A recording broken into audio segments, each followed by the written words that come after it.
कहावत है, मन के हारे हार है, मन के जीते जीत। इस कहावत को जामताड़ा के दो युवा किसानों ने सच कर दिखाया है।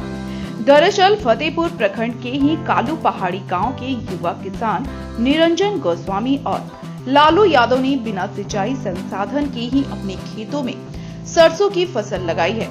सबसे बड़ी बात यह है कि दोनों युवाओं ने सरसों की खेती में पटवन के लिए पानी की ऐसी व्यवस्था की है जिसे आप सोचेंगे, देखेंगे तो सोचने पर भी मजबूर हो जाएंगे। दरअसल दोनों ने 1 किलोमीटर के दायरे में स्थित एक खेत में जमे पानी को ही नाले के माध्यम से लाकर एक खेत में जमा किया और एकत्रित पानी को सदुपयोग पटवन के रूप में किया है।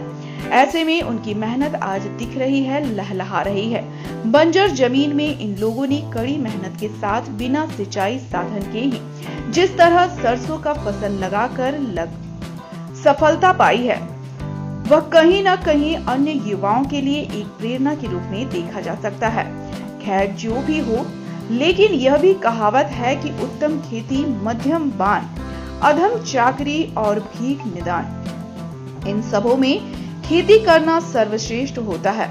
बहरहाल लगन और बिना सुविधा के ही फसल लगाकर जो जज्बा दिखाया है, वह अपने आप में एक मिसाल से कम नहीं है। कहावत है, जहाँ चाहे वहाँ राह है। यदि कोई युवा ठान ले तो उसके लिए कोई भी काम मुश्किल नहीं होता है। कुछ इसी तरह फतेहपुर प्रखंड के कालू पहाड़ी गांव के दो युवाओं ने, दोनों ही युवा हैं, लेकिन उनका हॉबी खेती का है और वे युवा किसान भी है। जिस तरह आजकल के युवा खेती से विमुख हो रहे हैं, लेकिन इन युवाओं ने जिस तरह निश्चय और दृढ़ निश्चय के साथ इस बार खेती की है, वह कहीं ना कहीं काबिल तारीफ है। सबसे बड़ी बात है, जो यहाँ सिंचाई का संसाधन नहीं है, बावजूद इन्होंने ये खेतों के माध्यम से, आप देख सकते हैं किस तरह खेतों के माध्यम से पानी लाकर सरसों बड़े पैमाने पर उपजाया है। तो आइए हम सीधे उस युवा से बात करते हैं। क्या नाम है आपका? निरंजन गोस्वामी नाम है। तो आप लोगों ने किस तरह विषम परिस्थिति में इस तरह का खेती किया, तो कितना मेहनत लगा? मेहनत तो बहुत लगा। जैसे कि हमारा 1 किलोमीटर आगे से हमको पानी का लाला निकाल के हमको पानी लाना पड़ा और एक खेत में इकट्ठा करने के बाद हम लोग पटवानी का काम कर रहे हैं। अभी बहुत मुश्किल और दुखद भरा बात है कि 1 किलोमीटर से पानी लाकर और हम लोग खेत से उसको पटवानी कर रहे हैं। जैसे कि हम लोग का यहाँ पर सिंचाई का बहुत साधन और सिंचाई के लिए ना कुआं है ना कोई। तो अभी किस चीज़ का खेती किए? अभी सरसों का खेती किए हैं और बगल में भी है हमारा आलू का और गोभी का। तो क्या मांग है आप लोगों की? यहाँ सिंचाई के क्या साधन होना चाहिए? सिंचाई का देखिए, सिंचाई का यहाँ पर साधन होगा तो हम लोग और आगे बेहतर कर सकते हैं।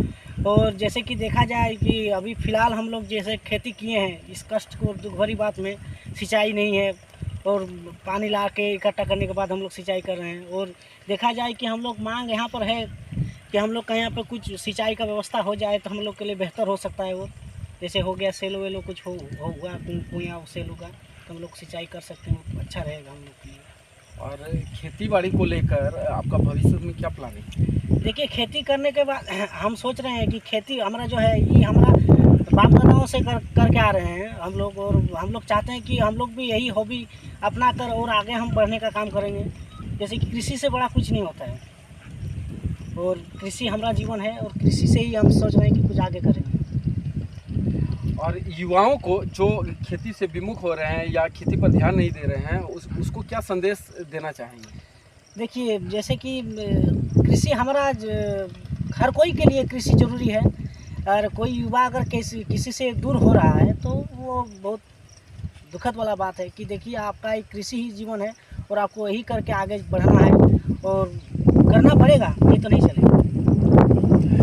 तो इनका कहना है, जो यदि युवा आत्मनिर्भर बनना चाहते हैं तो कृषि कार्य से भी जुड़े, बाकी पढ़ाई लिखाई के साथ अन्य कामों पर भी ध्यान दें। स्टार सिटी न्यूज़ के लिए जामताड़ा से गौतम।